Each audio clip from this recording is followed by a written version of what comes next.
છે, પણ ક્યાંથી મોઢેથી નહીં કાનથી પીવાનો છે. આ એવો રસ છે. ગોપીઓએ કાનથી આ રસને પીધો છે. સુખદેવજી મહારાજ જ્યારે કથાનું કીર્તન કરે છે ત્યારે પરીક્ષિત રાજા કાનથી આ રસ પીવે છે. એટલે તે રસ રેડિયો પરીક્ષિતના શ્રવણમહી અને ખરો અનુગ્રહનો આસ્વાદ. અને 7 દિવસમાં શ્રી કૃષ્ણ પદ મળ્યું. આવો આંબો છે. આંબો ગાય સુણે શીખે અને સાંભળે.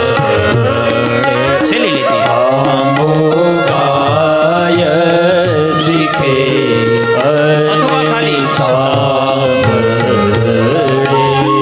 તેનો ચરણ કમળમાં વાસ સખી રે આંબો રોપી. તેનો ચરણ કમળમાં વાસ સખી રે આંબો રોપી. આંબો રોપી. આંબો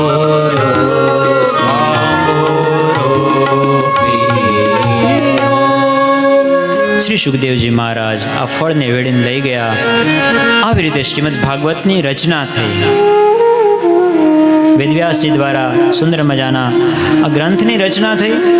જુઓ, વેદવ્યાસજીએ 17 પુરાણોની રચના કરી અને ત્યાર પછી 18મું પુરાણ છે શ્રીમદ ભાગવત. તમે જુઓ, ગાંધીજી એમ કહેતા, ગાંધીજીને કોઈકે પૂછ્યું કે કાલ તમે આમ કહેતા હતા ને આજે તમે આમ કહો છો, અમારે સાચું શું માનવું? તો ગાંધીજી એમ કહ્યું કે મેં છેલ્લે જે કીધું એને સાચું માનવાનું. ગાંધીજીને હું જીવન આખું આમ સત્યના પ્રયોગો, એમણે પોતાની આત્મકથા લખી છે તો સત્યના પ્રયોગો. એટલે ગાંધીજી એવું કહેતા કે મને આજે મેં તમને કંઈક વાત કીધી ને મને સાંજે કંઈક બીજો અનુભવ થાય તો મારી જ વાતને હું નકારી દઉં. કારણ કે મને એ વસ્તુની ખબર નહોતી ગઈકાલે, એટલા માટે મેં એમ કીધું હતું. મારું જે જ્ઞાન હતું એ પ્રમાણે મેં વાત કરી હતી. આવતીકાલે એટલે છેલ્લા જે મારા શબ્દો હોય ને એને સાચા માનવા. શ્રીમદ ભાગવતનું પણ એવું જ છે. શ્રીમદ ભાગવત 17 પુરાણોની રચના થઈને પછી 18મું પુરાણ છે. એટલે વેદવ્યાસજીને જ્યાં જ્યાં સુધારા વધારા, જ્યાં કંઈ ખામી લાગી, સુધારો વધારો કરવાની જરૂર લાગી, અંતમાં 18મું પુરાણ જે છે એ શ્રીમદ ભાગવત પુરાણ છે. એટલે અષ્ટાદશ પુરાણની અંદર સર્વશ્રેષ્ઠ પુરાણ શ્રીમદ ભાગવત પુરાણ છે.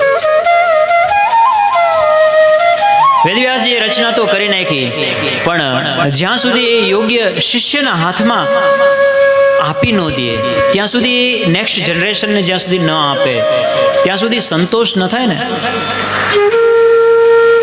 જે દિવસે હોશિયાર છોકરો ક્લાસમાં ગેરહાજર હોય ને તો સાહેબને મજા ના આવે, ભણાવવાની જ મજા ન આવે. થાય ને એવું? જે લોકો શિક્ષકો છે ને ખબર હશે, ઘણા બધા છે, હું છું. દરેક ક્લાસમાં 1, 2, 4 વિદ્યાર્થીઓ હોય.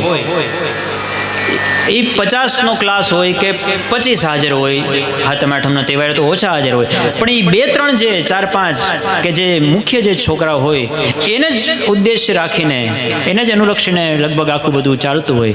એ ન હોય ને તો પછી સાહેબ એમ કે હવે આપણે કાલ ભણશું, આજે આ પાઠ 2 વાર લખી નાખો. 11 થી 20. એટલે આપણા સાહેબ એવું નથી કરતા, ચિંતા નહીં કરતા. અમારા સંદીપભાઈને બધા સાહેબ કહે છે. એટલે હવે તો મને ખબર હવે કે ભાઈ સાહેબ એટલે સંદીપભાઈ. જી,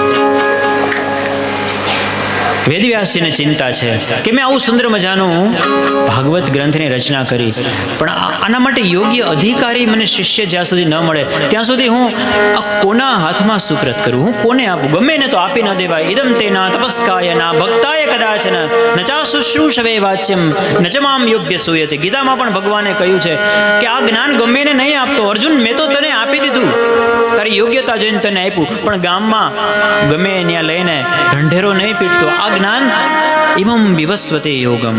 આ તો આદિ અનાદિ જ્ઞાન છે. યોગ્ય સદગુરુ, યોગ્ય રામકૃષ્ણ પરમહંસ અંતિમ સમય સુધી ગોતતા હતા, અને જેથી એની કેટલી ઉંમર થઈ અને તે દિવસે એક વખત એલો નરેન્દ્ર કોઈકના સત્સંગમાં કોઈકના ઘરે ઈ જુવાન છોકરાને જોયો ને અને ઓળખી ગયા રામકૃષ્ણ દેવ કે રે હું તો તને કેદું નો ગોતું છું, તું કેમ આટલી વાર લગાડી.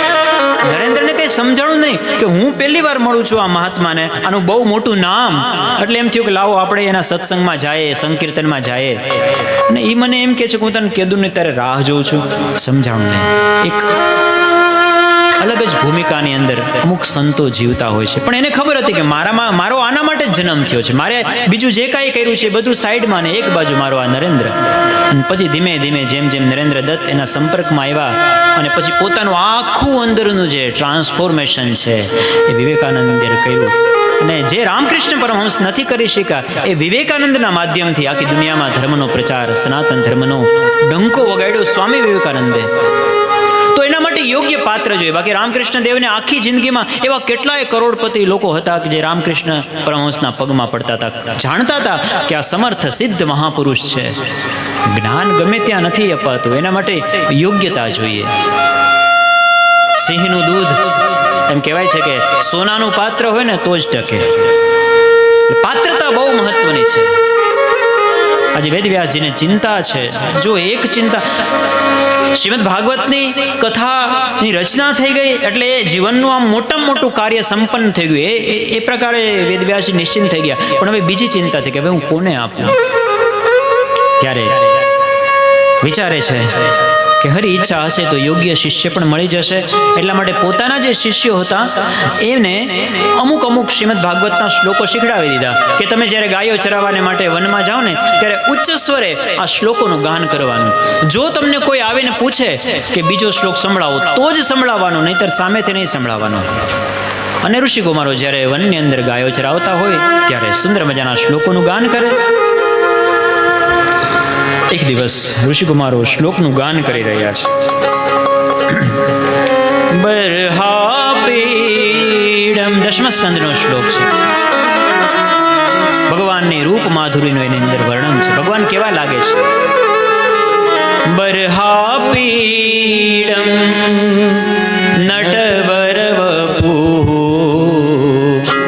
કર્ણયો કર્ણિકારમ બિભ્રદવાસઃ કનકકપીશમ વૈજયંતીમ ચ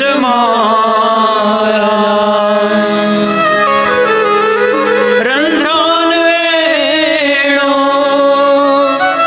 રધર સુધયા પૂરયન ગોપવૃંદે.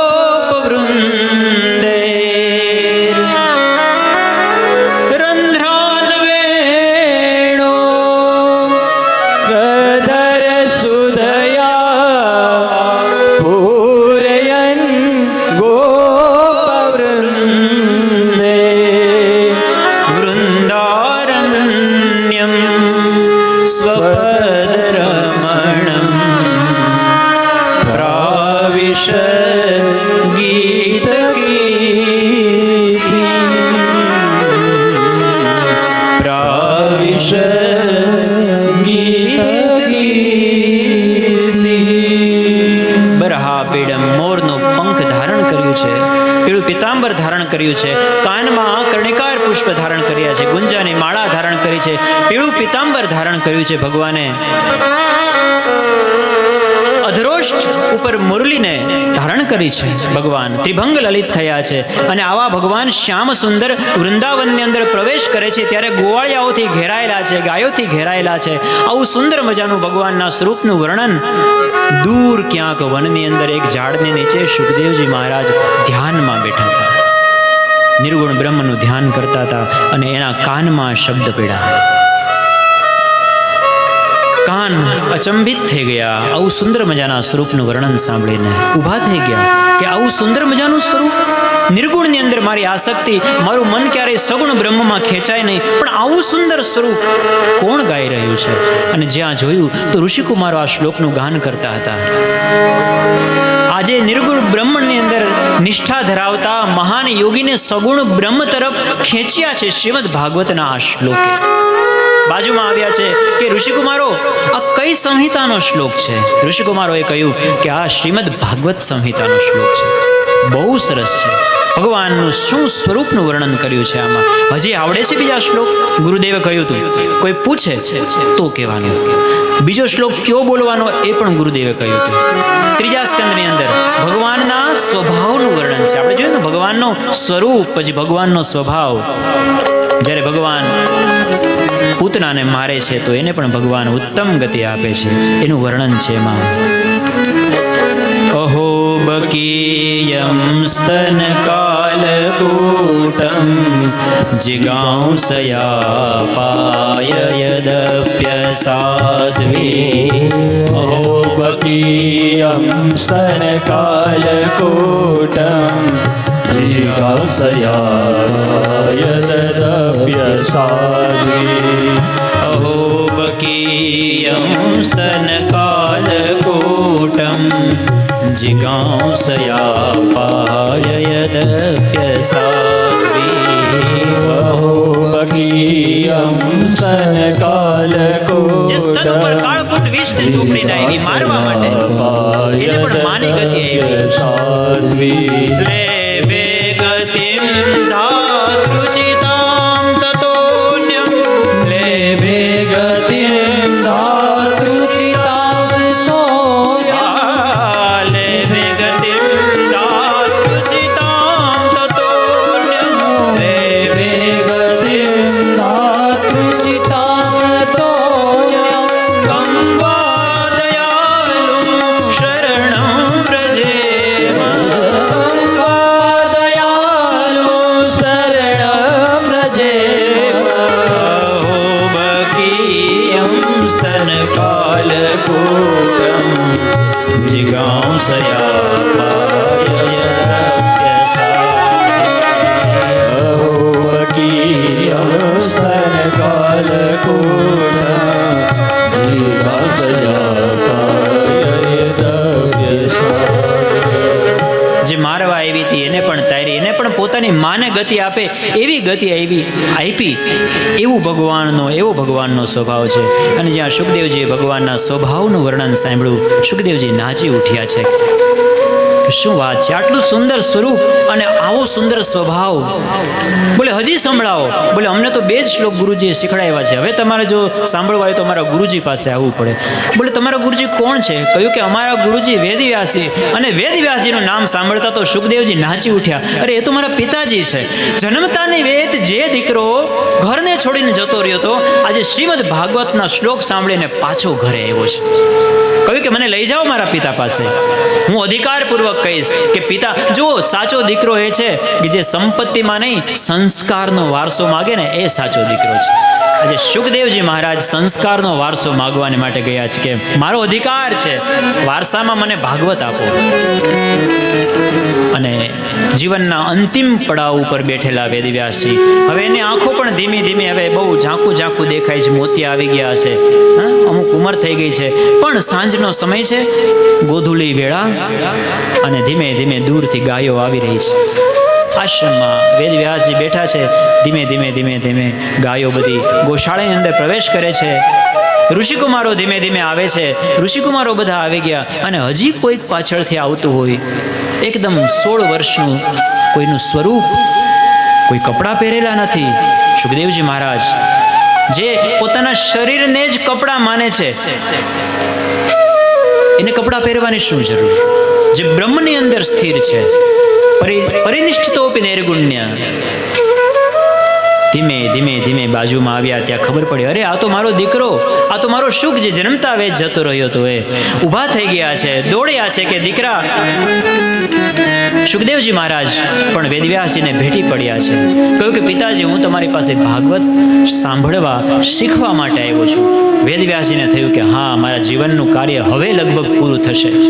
હું તારા જેવા, અને તું આવીશ એવી તો મને આશા નહોતી, કારણ કે તું તો નિર્ગુણમાં પરિનિષ્ઠિત છો. પણ ભગવાને કૃપા કરી, તારા જેવું પાત્ર મને, તું પુત્ર છો એટલા માટે નહીં, તું પાત્ર છો એટલા માટે તને શીખવીશ. કારણ કે જે જ્ઞાન અને વૈરાગ્યથી યુક્ત હોય અને એની અંદર ભક્તિનો પ્રવાહ ફૂટે ને, તો જ એ ભાગવતને પચાવી શકે. અને પછી તો આખું શ્રીમદ ભાગવતનું જ્ઞાન સુખદેવજી મહારાજને સંભળાવ્યું છે. વેદવ્યાસજીના જીવનનું કાર્ય સંપૂર્ણ થયું, નિવૃત્ત થયા.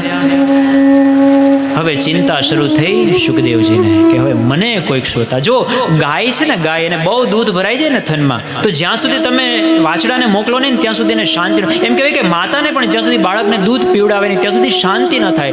ગુરુને પણ એવું જ હોય છે, જ્યાં સુધી યોગ્ય એમ કહેવાય છે કે જ્યારે પેલો પૃથ્વીનો ગુરુત્વાકર્ષણનો નિયમની શોધ થઈ ત્યારે ટબમાં નાતો હતો ને, એવું જ કંઈક હતું. યુરેકા, હા, ઉપરથી યુરેકા યુરેકા એવું કે રહી નથી શકતો માણસ. જ્યારે એને આવિષ્કાર થાય એના મનમાં એવી અદ્ભુત વસ્તુ એને મળે છે ત્યારે એ જલ્દીથી હું કોઈકને કહી દઉં, પણ કોને કહું? યોગ્ય પાત્રને કહું. સુખદેવજી મહારાજને આજે ચિંતા છે કે હવે હું કોને કહું? કોઈ યોગ્ય પાત્ર મળે તો એને કહું ને.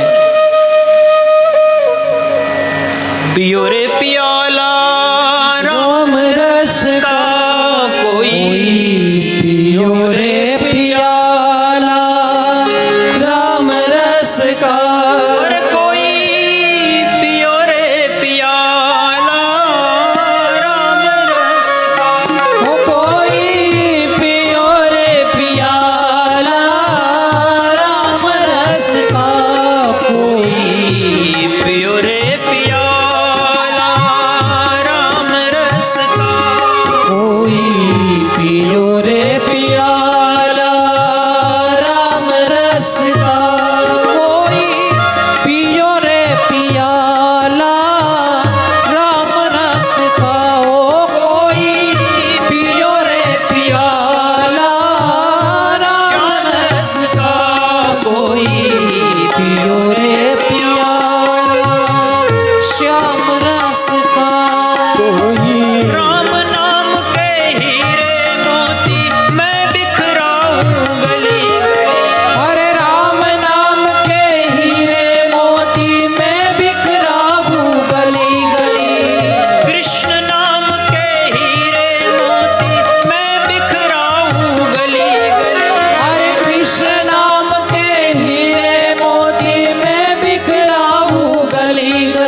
रुचि उत्पन्न થાય.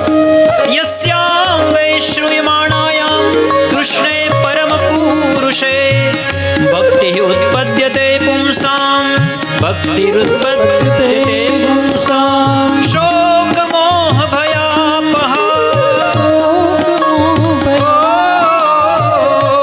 કોઈ पियो रे पियाला राम रस का, कोई पियो रे पियाला श्याम रस का, कोई पियो रे पियाला राम रस का, कोई पियो रे पियाला श्याम रस का, રામ રસ श्याम रस का. સુખદેવજી મહારાજને ચિંતા થઈ કે હવે મને કોઈક યોગ્ય શિષ્ય મળી જાય ને તો મારું કામ પૂરું થાય. હું એક યોગ્ય મારા શિષ્યના હાથમાં ભાગવત સંહિતા આપી દઉં કે જેથી કરીને યુગ યુગ સુધી આ સતત ચાલતી રહે. પણ આવો ગોતવો ક્યાં?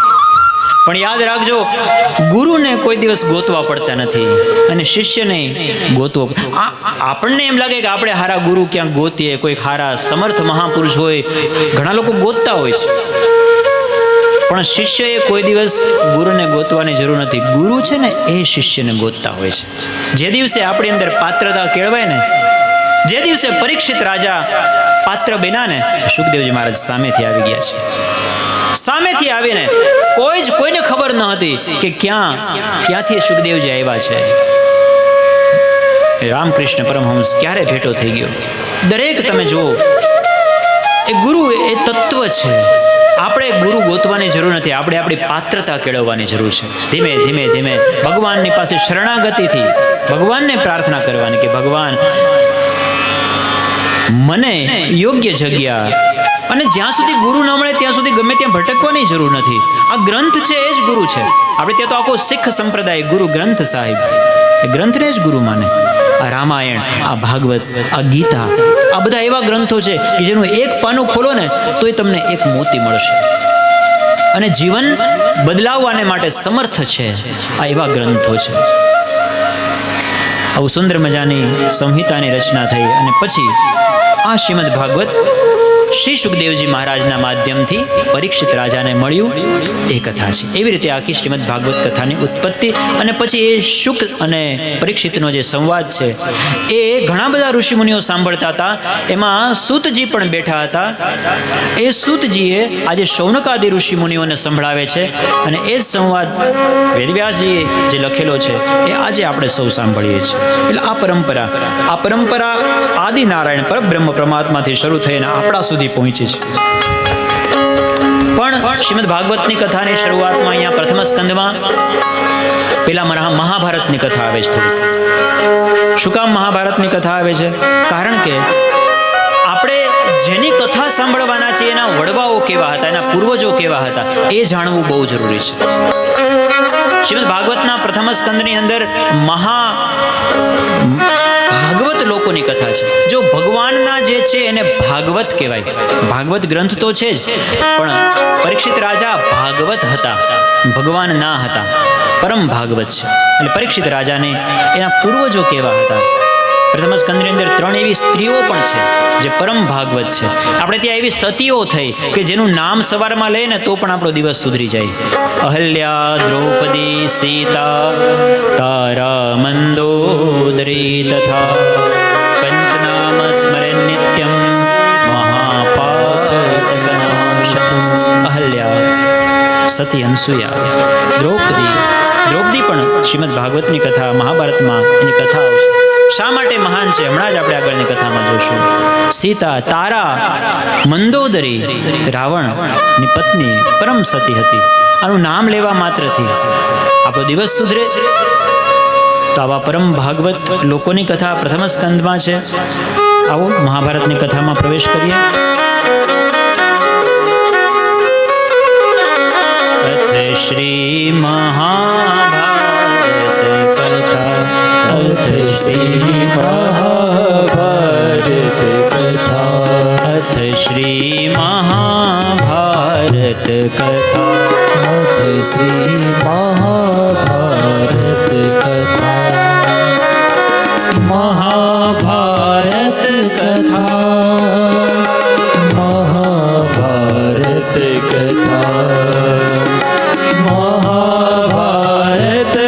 કથા, મહાભારત કથા, અથ શ્રી મહાભારત કથા, અથ શ્રી મહાભારત કથા. कथा है पुरुषार्थ की, ये स्वार्थ की परमार्थ की. कथा है पुरुषार्थ की, स्वार्थ की परमार्थ की. सारथी जिसके बने श्री कृष्ण भारत स्वार्थ की. सारथी जिसके बने श्री कृष्ण भारत स्वार्थ की. अथ श्री महाभारत कथा, अथ श्री महाभारत कथा. शब्द दिग्घोषित हुआ जब, सत्य सार्थक सर्वथा.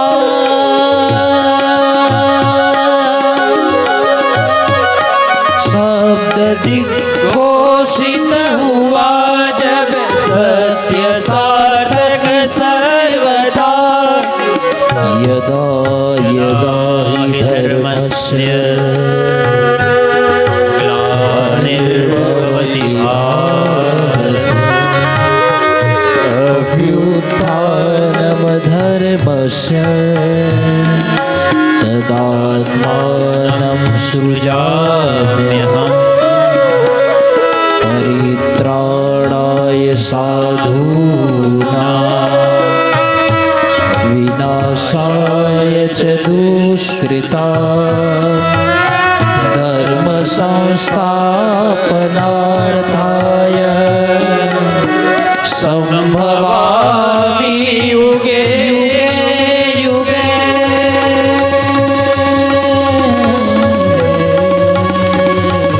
मैं काल આવી રીતે મહાભારત શરૂ થાય. ચક્ર આવે, કાળની ગતિની અંદર બધા જ સમાતા જાય છે એક પછી અને પછી શંખનાદ થતો હોય છે. આ મહાભારતની કથા છે. મહાભારતનું યુદ્ધ પૂરું થયું.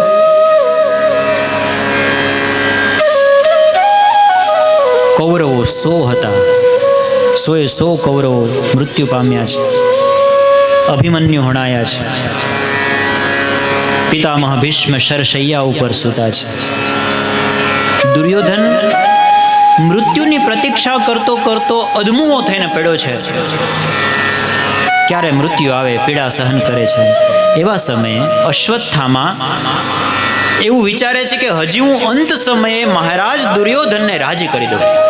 અને એટલા માટે રાત્રિના સમયે હજી બધી છાવણીઓ લાગેલી જ છે, હજી યુદ્ધ પૂરું થયું છે, અને પાંડવોની છાવણીમાં જાય છે રાત્રિના સમયે. અને જ્યાં પાંડવો સૂતા હોય છે ત્યાં ભગવાન શ્રી કૃષ્ણ તો લીલા કરવામાં માહિર છે. પહેલાથી જ સૂચના આપી દીધી હતી કે પાંડવો આજે તમારે અહીંયા નથી સૂવાનું.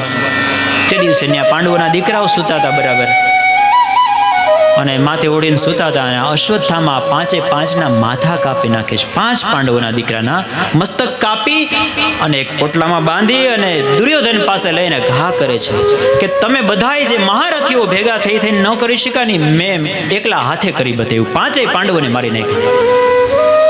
દુર્યોધનને આશ્ચર્ય થયું કે અમે બધા પિતામહ ભીષ્મ જે ન કરી શક્યા, ગુરુ દ્રોણાચાર્ય, કૃપાચાર્ય, અરે કર્ણ મહારથી ન કરી શક્યો, એ તે એકલાએ કરી બતાવ્યું. How can it possible? એમ કહેવાય છે કે દુર્યોધને એક માથાને આમ ગુસ્સાથી દબાવ્યા છે. માથાને આમ તરબૂચને જેમ છૂંદી નાખે ને એવા હાલ કર્યા છે. બધાય 5 માથા તોડી નાખ્યા છે. પછી દુર્યોધન અશ્વત્થામા ઉપર ગુસ્સે થાય છે કે અશ્વત્થામા તું કોના માથા લઈ આવ્યો છો? કહ્યું કે પાંડવોના જ. બોલે પાંડવોના ન હોય આ માથા. બોલે કેમ ન હોય? બોલે ભીમનું માથું હું દબાવું ને તૂટે નહીં. આમાંથી ભીમનું માથું ક્યું? એની ખોપડી મને ખબર હોય ને. આ તું કોઈક બીજાના માથા લઈ આવ્યો. અને પછી ખબર પડી કે એ 5 પાંડવોના નહીં, 5 પાંડવોના દીકરાઓના માથા. ત્યારે દુર્યોધને કીધું કે અરે તે તો બહુ ભયંકર કામ કર્યું છે. અરે અમે તો મરી ગયા, હવે પાંડવો આજ નહીં તો કાલ જશે. પાંડવોનો દીકરો અભિમન્યુ એને પણ આપણે ઓલા કોઠાની અંદર દગો દઈને બધાએ મારી નાખ્યો. હવે અમારું શ્રાદ્ધ કરવા વાળા 5 હતા ના, તે તો આને મારી નાખ્યા. હવે અમારો વંશ બાકી ન રહેવા દીધો. તે આ તારે નહોતું કરવાનું. એમ કહેવાય છે કે જ્યારે આ સમાચાર દ્રૌપદીને ખબર પડે છે કે મારા 5 દીકરાની, એ પણ સૂતી માતા છે, ક્ષત્રિયની માં, પોતાના દીકરાઓ વીર ગતિને પામે તો રાજી થતી હોય છે, પણ સૂતા હતા અને એવી પરિસ્થિતિમાં મારા દીકરાને કોઈકે મારી નાખ્યા. મને બહુ દુઃખ થયું છે. દ્રૌપદી રડી રહી છે. આ બાજુ અર્જુને કહ્યું કે તું જરાય ચિંતા ન કર, આજે સૂર્યાસ્ત થાય એ પહેલા તારા 5 દીકરાના હત્યારાને હું તારી સામે હાજર કરીશ, તું કહીશ એ દંડ આપીશ. અને આ બાજુ ભગવાન શ્રી કૃષ્ણ સારથી બન્યા છે. અર્જુને કહ્યું છે કે ચલાવો રથ. આજ તો એ ક્યાંયથી બચે, કદાચ પૃથ્વીના છેડે હોય તો પણ હોય ને પકડી પાડો. ખબર પડી છે કે આ કૃત્ય કરવા વાળું બીજું કોઈ નહીં, અશ્વત્થામા છે.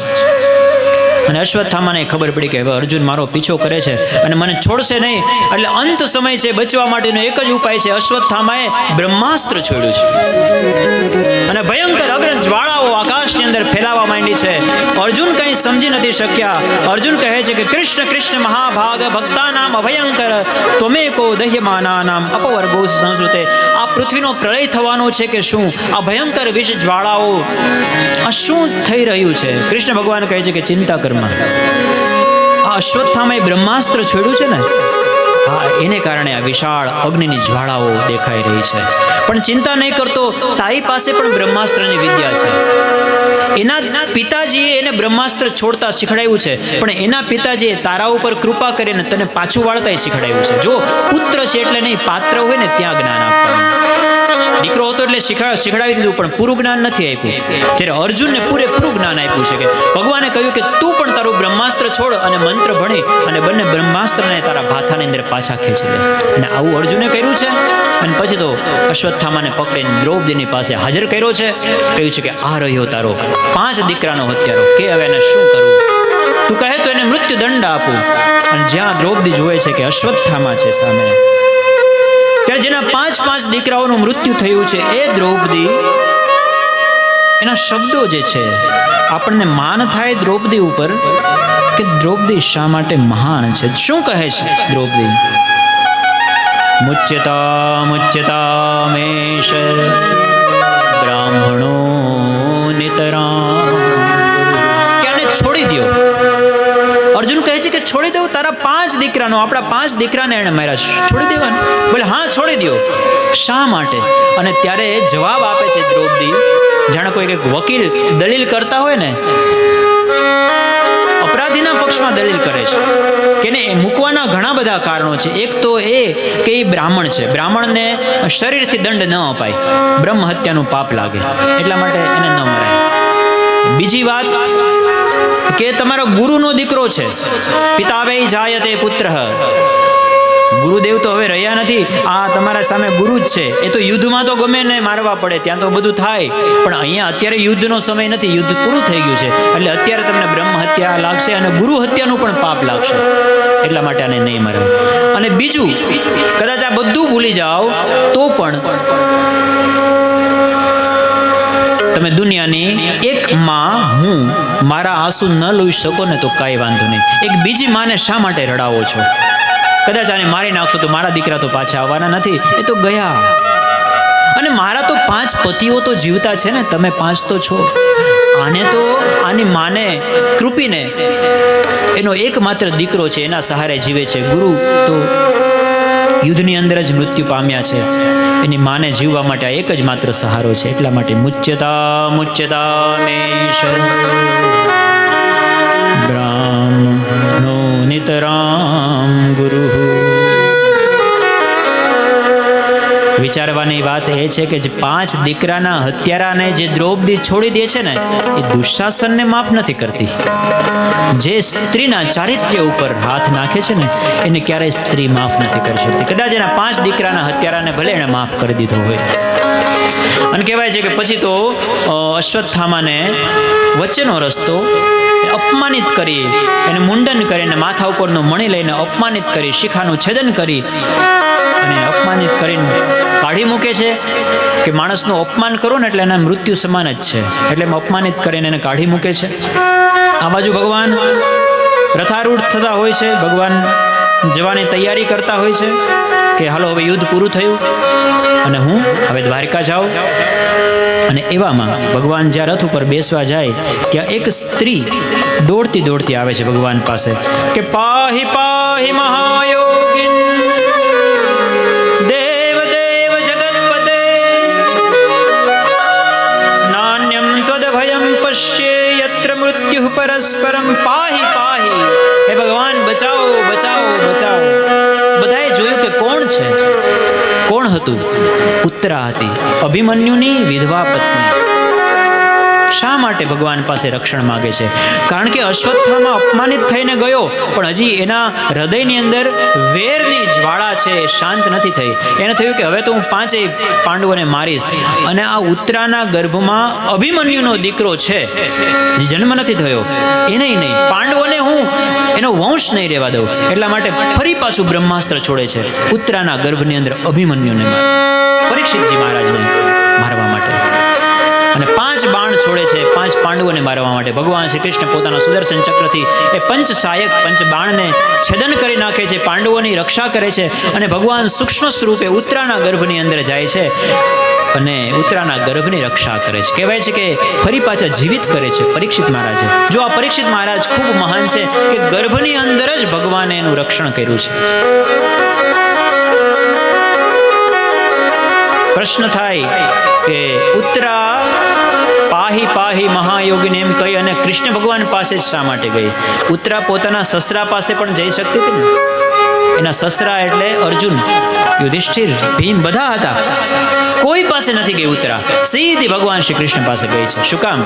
કારણ કે એની સાસુ એટલે દ્રૌપદી, એની દ્રૌપદીએ કીધું હતું કે બેટા, જે દિવસે મુશ્કેલીનો સમય આવે ને ત્યારે કોઈ પાસે આશા નહીં રાખવી. મહાભારતની હસ્તિનાપુરની સભામાં મારા 5 પતિઓ ગુરુ બધા જ બેઠા હતા અને જ્યારે મારું ચીરહરણ થતું હતું ને ત્યારે આમાંથી કોઈએ મારી રક્ષા ન કરી. એ દ્વારકાધીશ હતો કે જેને મેં યાદ કર્યો ને એ મારું ચીર પૂરવા આવ્યો હતો.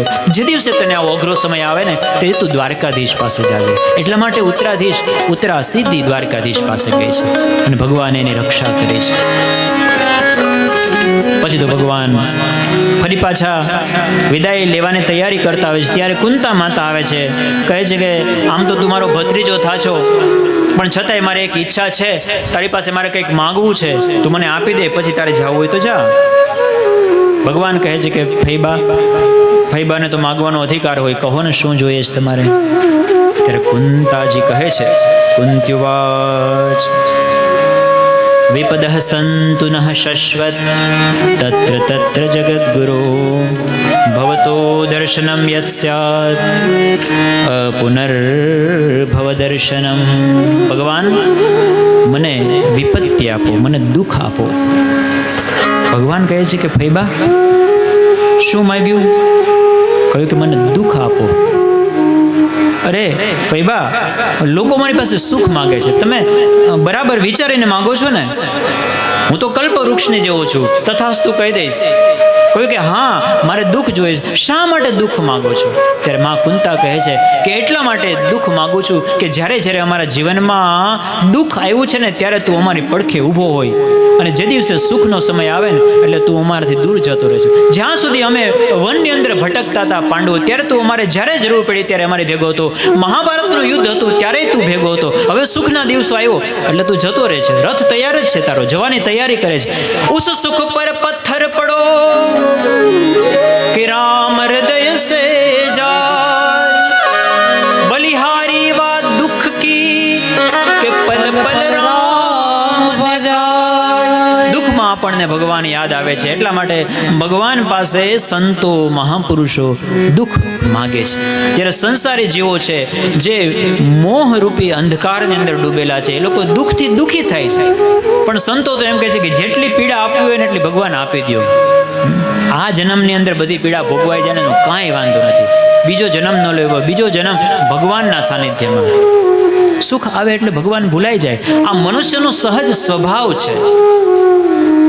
સુખ આવે ને વિસરું તને અને દુઃખોમાં યાદ કરું. સુખ આવે ને વિસરું તને દુઃખોમાં યાદ કરું. મને મુશ્કેલી જ્યારે પડે ત્યારે તને યાદ કરું.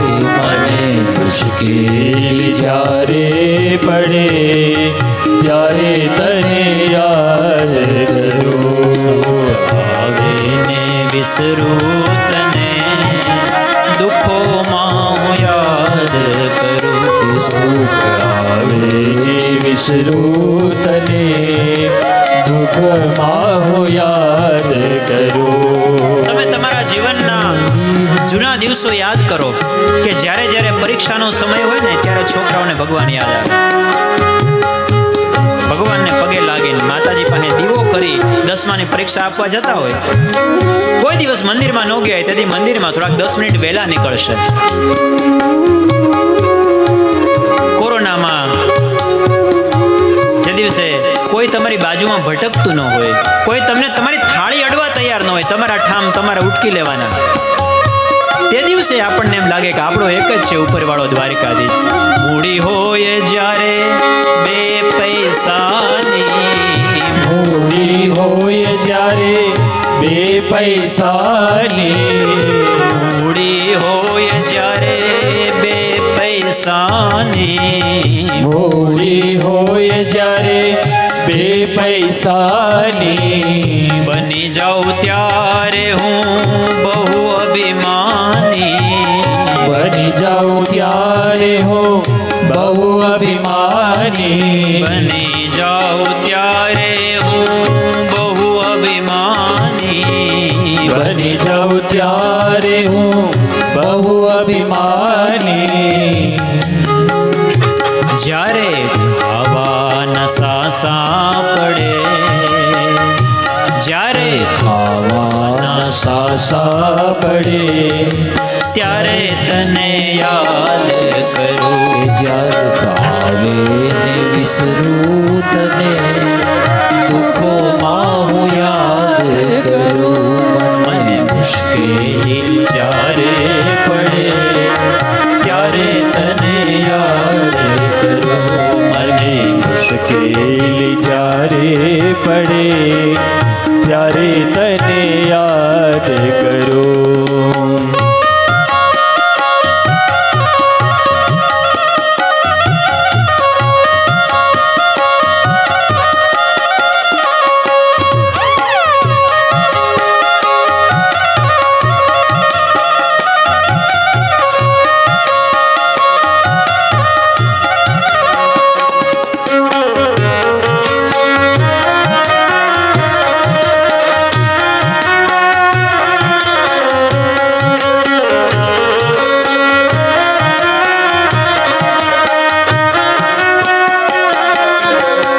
યૌવન જ્યારે અંગે છલકે, યૌવન જ્યારે અંગે યુવાનીમાં પાપ કરવાનું મન થાય. છલકે, યૌવન જ્યારે અંગે છલકે, એમ લાગે કે આપણને કાંઈ ન થવાનું. કોઈ દી. અંગે છલકે, પાપો કરવા મુખડું મલકે, પાપો કરવા મુખડું મલકે, પાપો કરવા મુખડું મલકે, પાપો કરવા મુખડું મલકે, જ્યારે કાયામાં કીડા પડે, જ્યારે કાયામાં કીડા પડે, ત્યારે તને યાદ કરું. જ્યારે કાલે ને વિસરું તને, દુઃખમાં હું યાદ કરું, મુશ્કેલી જ્યારે પડે ત્યારે તને યાદ કરું, મને મુશ્કેલી જ્યારે પડે ત્યારે તને યાદ કરું, ત્યારે તને યાદ કરું. ત્યારે તને યાદ કરું. માણસનો સહજ સ્વભાવ છે કે જ્યારે દુઃખ આવે ત્યારે પણ સુખ આવે અને આપણે ભગવાનને યાદ કરીએ, દુઃખ આવે ને ભગવાનને યાદ કરીએ, અને સુખ આવે એટલે ભૂલી જઈએ. પણ ભગવાનના ભક્તો હોય છે ને દુઃખમાં પણ ભગવાનને યાદ કરતા હોય છે. જો દુઃખમાં પણ આપણે ભગવાનને યાદ કરીએ ને, સુખ में सुमिरन दुख में सुमिरन सब करे, सुख में करे न कोई, दुख में सुमिरन सब करे અને સુખ में करे न कोई, જો સુખ में सुमिरन करे तो दुख कहाँ से હોય. દુઃખમાં પણ જે ભગવાનને આ ભગવાનની પ્રસાદી છે એમ માનતા હોય તો પછી સુખમાં તો શું વાત કરવી. એને અહીંયા જ સ્વર્ગ સુખની અનુભૂતિ થાય. એટલા માટે જે કોઈ પણ પરિસ્થિતિ આવે એ ભગવાને આપણને આપી છે એને સહર્ષ સ્વીકારવાની. આજે ભાઈ બીજનો સુંદર મજાનો તહેવાર છે. આગળની કથા આપણે થોડી વાર પછી લઈએ છીએ, પણ સાથે સાથે દર્શિકાબેન દીપકભાઈ કંટારિયા કોણ છે? નથી? હા, ઓકે, હા ત્યાં છે. ઓકે, આજે એમનો જન્મદિવસ પણ છે, એટલે આપણે એમને દુબઈમાં છે, એમને શુભકામના આપીએ બધાને કે ભગવાન એમને દીર્ઘ આયુષ્ય આપે. સ્વસ્થતા અને સમૃદ્ધિ આપે. બધાને ભગવાન સર્વે ભવંતુ સુખિનઃ સર્વે સંતુ નિરામયાઃ સર્વે ભદ્રાણિ પશ્યંતુ મા કશ્ચિત દુઃખ ભાગ ભવેત. આજ ભાઈ બીજ છે એટલે દર્શિકાબેનને તો અહીંયાથી ખૂબ ખૂબ આશીર્વાદ, બહુ સુખી થાય, ભગવાન સદાય રાજી રાખે એવા આશીર્વાદ. પણ આપણે બધાએ હંમેશાને માટે રાજી રહીએ એટલા માટે થોડી વાર માટે આ બધા જ બહેનો જેને પણ યમનાષ્ટક આવડે છે ને એ બધા જ યમનાષ્ટકનો પાઠ કરશું. અને ત્યાં સુધીમાં જેને પગનો દુખાવો છે, બોલો રાધે રાધે રાધે રાધે રાધે રાધે રાધે રાધે શ્રી ગિરિરાજ ધરણ કી